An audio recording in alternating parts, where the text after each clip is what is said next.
আসসালামু আলাইকুম এভরিওয়ান। কি অবস্থা সবার? সল ক্যাম্পের পক্ষ থেকে তোমাদের সাথে আরেকটা ভিডিও নিয়ে আসলাম।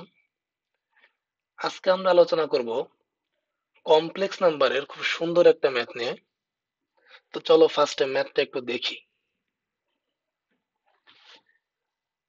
এই ম্যাথে বলতেছে Z1, Z2 আর Z3 একটা বৃত্তের অন্তঃস্থ সমবাহু ত্রিভুজের শীর্ষবিন্দু। বৃত্তের সমীকরণটা দেওয়া আছে। তারপরে বলতেছে যদি Z1 এর Z1 কমপ্লেক্স নাম্বারটা এটা হয়, তাহলে Z2 আর Z3 টা কত? অ্যাকচুয়ালি এই ম্যাথটা আমার কাছে খুবই কিউট লাগে। তো ম্যাথটা শুরু করার আগে ফার্স্টে আমরা কিছু কনসেপ্ট দেখে নিই, চলো। দেখো, এখানে আমি একটা ত্রিভুজ আঁকছি। এই ত্রিভুজের কয়েকটা বিষয় আমরা আলোচনা করব। এই ত্রিভুজের প্রতিটা বাহুর মধ্যবিন্দুর থেকে যদি লম্ব আঁকা যায়, সেই লম্বগুলা যে বিন্দুতে ছেদ করে সেই বিন্দুকে বলা হয় ওই ত্রিভুজের পরিকেন্দ্র। তো পরিকেন্দ্রকে বলা হয় ত্রিভুজের পরিবৃত্তের কেন্দ্র। জিনিসটা কিরকম খেয়াল করো। এইখানে যে বৃত্তটা আছে, এই বৃত্তের মধ্যে একটা ত্রিভুজ আঁকছি আমি। এই ত্রিভুজটা একটা সমবাহু ত্রিভুজ। আমি সমবাহু করেই আঁকছি, তাই এটা একটা সমবাহু ত্রিভুজ। এটাও এ, এইটাও এ, এইটাও এ। এখন খেয়াল করো, এই সমবাহু ত্রিভুজগুলার প্রতিটা বাহুর মধ্যবিন্দুর থেকে আমি একটা লম্ব আঁকছি। এই লম্ব দুইটা একটা বিন্দুতে ছেদ করছে। এই ছেদ বিন্দুটাকে বলা হয় পরিকেন্দ্র। আর ত্রিভুজের তিনটা শীর্ষকে স্পর্শ করে যে বৃত্ত অতিক্রম করে সেই বৃত্তকে বলা হয় ওই ত্রিভুজের পরিবৃত্ত। ত্রিভুজের পরিকেন্দ্রটা হয় পরিবৃত্তের কেন্দ্র। তাহলে আমরা এই বিন্দুটাকে বলতে পারবো পরিকেন্দ্র প্লাস এই বৃত্তের কেন্দ্র। এখন একটা জিনিস খেয়াল করো, যদি এটা কেন্দ্র হয় তাহলে এইটা, এইটা, এইটা বৃত্তের ব্যাসার্ধ নির্দেশ করে। তাহলে খেয়াল করো, আমরা এখান থেকে একটা সিদ্ধান্ত নিতে পারি, ত্রিভুজের পরিকেন্দ্র থেকে তার শীর্ষের দূরত্বগুলা সবগুলা সমান, যেহেতু এগুলা ব্যাসার্ধ নির্দেশ করে। তো চলো এই সিদ্ধান্তটা আমরা একটু লিখি। 1 নম্বর সিদ্ধান্ত, যে ত্রিভুজের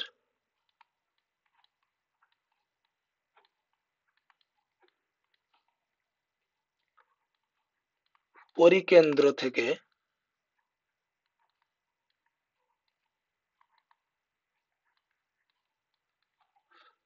প্রতি শীর্ষের দূরত্ব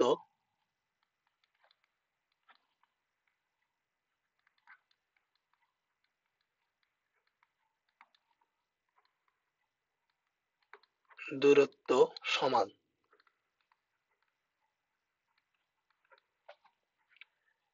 এখন একটা জিনিস খেয়াল করো, যেহেতু এটা একটা সমবাহু ত্রিভুজ, তাই আমি কিন্তু বলতেই পারি এই সমবাহু ত্রিভুজের প্রতিটা কোণ 60 ডিগ্রি। আর এই শীর্ষ থেকে এই পরিকেন্দ্রের যে সংযোজক রেখাটা, এটা প্রতিটা কোণকে সমদ্বিখণ্ডিত করছে। তাহলে এই কোণটা হলো 30 ডিগ্রি। এইটা 30 ডিগ্রি হইলে এটাও 30 ডিগ্রি, এইটাও 30 ডিগ্রি। তাহলে এই কোণটা হলো 120 ডিগ্রি। এই কোণটা দেখো 120 ডিগ্রি। যদি তাই হয় তাহলে এই কোণটাও কিন্তু 120, আবার এই কোণটাও 120।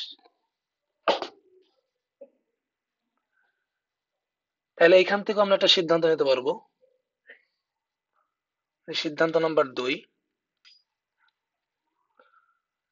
ত্রিভুজের পরিকেন্দ্র ও শীর্ষের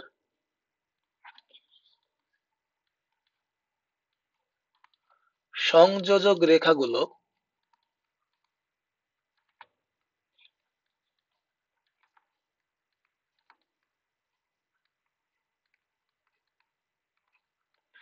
পরস্পর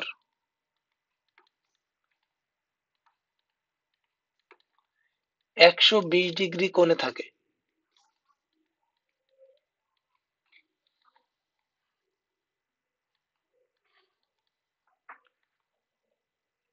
আচ্ছা ঠিক আছে, ত্রিভুজের মোটামুটি এতটুকু কনসেপ্ট হলে আমাদের এই ম্যাথের জন্য হয়ে যাবে। তো এখন আমরা জটিল সংখ্যার একটু জিনিস নিয়ে আলোচনা করি। মনে করো এটা একটা জটিল সংখ্যা Z, X plus I Y. এই জটিল সংখ্যাটাকে পোলার আকারে প্রকাশ করলে এটাকে লিখবো R cos theta plus I sine theta. এইখানে আরটাকে বলবো মডুলাস,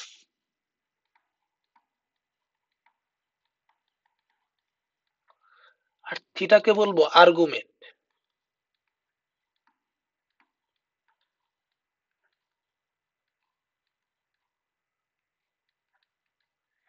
আচ্ছা তাহলে আমরা এখান থেকে একটা সিদ্ধান্ত নিতে পারি, দেখো কোন জটিল সংখ্যার মডুলাস আর আর্গুমেন্ট এই দুইটা জিনিস যদি আমি জানতে পারি, তাহলে আমি ওই জটিল সংখ্যাটা সম্পর্কে জানতে পারবো। এই জিনিসটা একটু মাথায় রাখবা, এই ম্যাথে এই জিনিসটা খুব কাজে দেবে। এরপরে আরেকটা কথা হলো, ভাই মডুলাস বলতে কি বোঝায়? সাপোজ মনে করো একটা জটিল সংখ্যা এরকম, জেড ইকুয়াল টু 3 + 4i, তাহলে এটার মডুলাসটা কত? মডুলাস অফ জেড √3² প্লাস 4², এটার মানটা আসবে 5। তো ভাইয়া মডুলাসটা কি বোঝাইলো একটু দেখো। আমি একটা রিয়েল অ্যাক্সেস আর ইমাজিনারি অ্যাক্সেস নিলাম। এই যে যে জটিল সংখ্যাটা আছে এটাকে আমি এই গ্রাফে বসাবো। রিয়েল অ্যাক্সেস বরাবর 3 একক, ইমাজিনারি অ্যাক্সেস বরাবর 4 একক। তাহলে এই জায়গায় সেই বিন্দুটা হবে। তাহলে দেখো এতটুকু হলো আমার 3 আর এতটুকু হলো আমার 4। তাহলে খেয়াল করো মূল বিন্দুর থেকে আমি এই বিন্দুটা যদি একটা রেখা দিয়ে সংযোগ করি, তাহলে মূল বিন্দু থেকে এই রেখার যে দূরত্ব, এই দূরত্বটাকেই আমি এই জটিল সংখ্যাটার মডুলাস বলবো। এটাই হলো আর। দেখো এটা কিন্তু পিথাগোরাস দিয়েও প্রমাণ করা যায়। এখান থেকে লম্ব আঁকতাম, তাহলে 3² প্লাস 4² সেটাকে রুট ওভার করলে 5 হইতো। তাহলে আমাদের মডুলাসটা কি বোঝায়? মূল বিন্দু থেকে ওই জটিল বিন্দুর দূরত্বটাকে মডুলাস বলে। এখন আসো আমরা সেই ম্যাথের মধ্যে যাই। ফার্স্টে দেখো আমাদের একটা বৃত্তের সমীকরণ দিয়েছে। চলো বৃত্তের সমীকরণটাকে আমরা একটু লিখি। Modulus of Z equal to 2। Modulus of Z মানে হলো √x² plus y² equal to 2। উভয় পাশে বর্গ করলে x² plus y² equal to 2²। ভাইয়া এইটা একটা এমন বৃত্ত যে বৃত্তের কেন্দ্র হলো 0,0 এবং ব্যাসার্ধ হলো 2 একক। তো চলো আমরা এই বৃত্তটা আঁকি।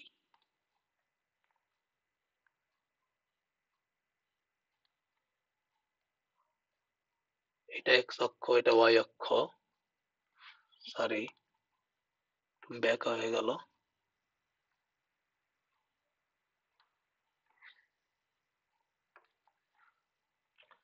প্রথমে 2 একক করে একটু অংশ দাগ দেই। এতটুকু মনে করো 2।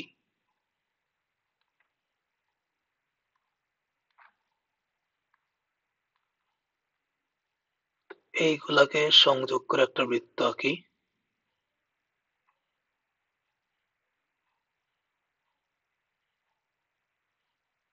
কিছু একটা হয়েছে, মনে করো এটা একটা বৃত্ত, যে বৃত্তের ব্যাসার্ধ গুলো হলো 2 এবং কেন্দ্র 0,0। আচ্ছা ঠিক আছে, এখন আমাকে এই Z1 Z2 Z3 এর মধ্যে Z1 টা দেওয়া আছে, তো চলো Z1 টাকে লিখি।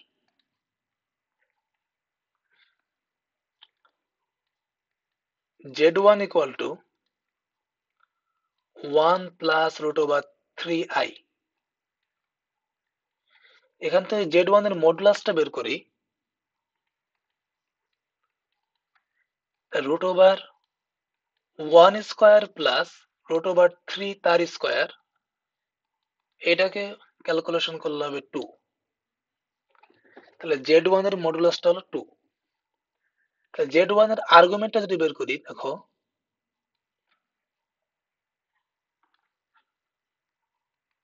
Argument of Z1 tan inverse root over 3/1, এটার মানটা হলো π/3, 60 ডিগ্রি।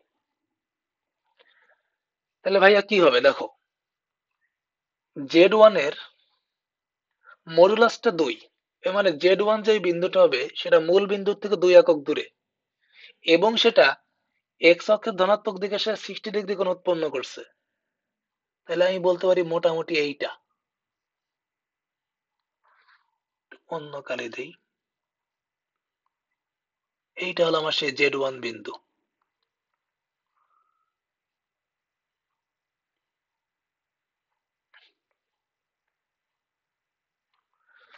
খেয়াল করো, যেহেতু এই ত্রিভুজটা বৃত্তের অন্তস্থ একটা ত্রিভুজ এবং সমবাহু, এবং বৃত্তের কেন্দ্র আর শীর্ষের যে দূরত্ব সেটা 2 একক, তার মানে বৃত্তের যেটা কেন্দ্র এটা পরিকেন্দ্র নির্দেশ করে, তার মানে এটা ওই সমবাহু ত্রিভুজের পরিকেন্দ্র নির্দেশ করে। তা যদি এটা পরিকেন্দ্র হয়, এই জিনিসটা যদি পরিকেন্দ্র হয়,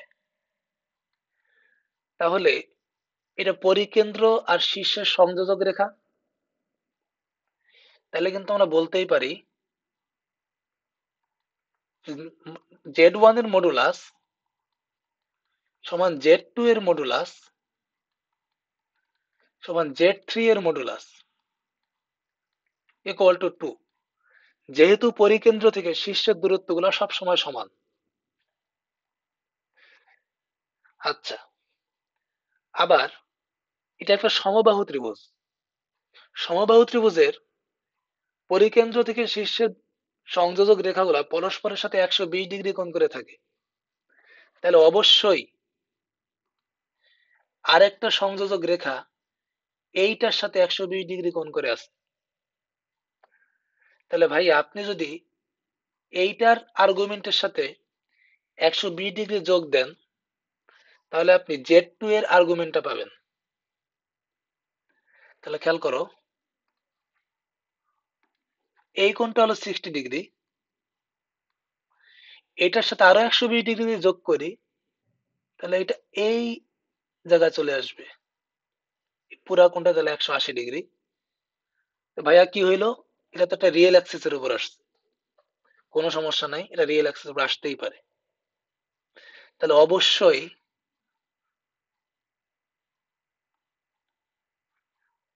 Z2 টা এই জায়গায় কোনো একটা জায়গায় হবে।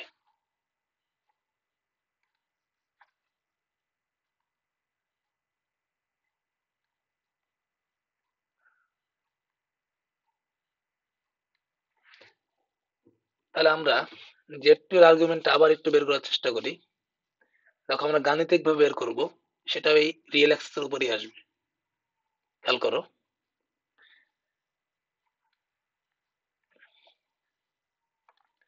Argument of Z2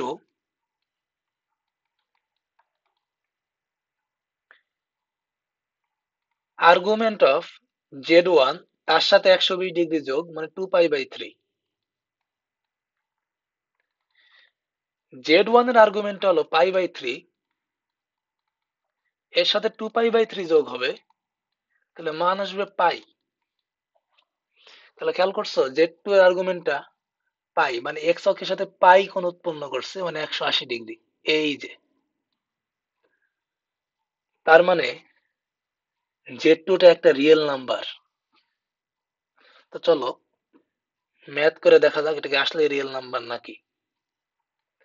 z2 equal to, পোলার সমীকরণ ব্যবহার করব, আর্গুমেন্ট হলো 2, সরি মডুলাসটা হলো 2, cos থিটা, থিটার মানটা এখানে পাই, প্লাস i sin থিটা, থিটার মানটা পাই, cos থিটার মান -1, sin sin পাই এর মান 0, তাহলে এই মানটা 0। এইটাকে ক্যালকুলেশন করলে মান আসতেছে -2। তাহলে খেয়াল করছো z2 এর মানটা রিয়েল নাম্বার আসছে।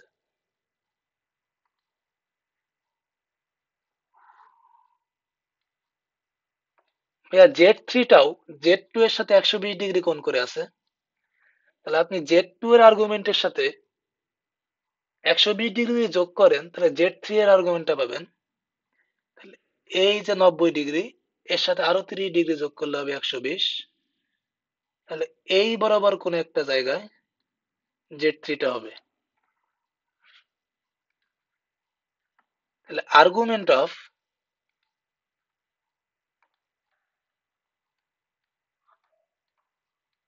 z3 equal to argument of z2 plus 120°, 2π/3। z2 এর আর্গুমেন্ট হলো পাই, এর সাথে যোগ হবে 2π/3, তাহলে মানটা আসবে 5π/3। তাহলে আমরা z3 এর মানটা কি পাইলাম, মডুলাসের মানটা 2, cos আর্গুমেন্টের মান হলো 5π/3, প্লাস i sin থিটার মান 5π/3, 2 এর জায়গা 2 থাকবে, cos 5π/3 এর মান হলো হাফ,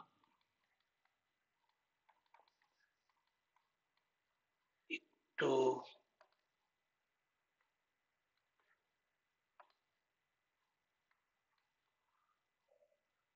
sin 5π/3 এর মান হলো -√3/2।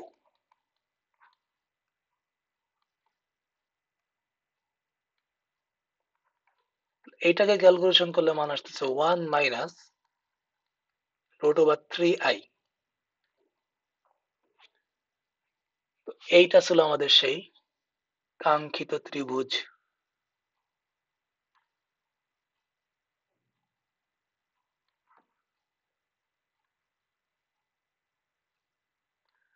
আশা করি তোমরা ম্যাথটা বুঝতে পারছো। এই ম্যাথটা আসলে খুবই সুন্দর একটা ম্যাথ ছিল। এরকম সুন্দর ম্যাথ পাওয়ার জন্য আমাদের চ্যানেলের সাথেই থাকো।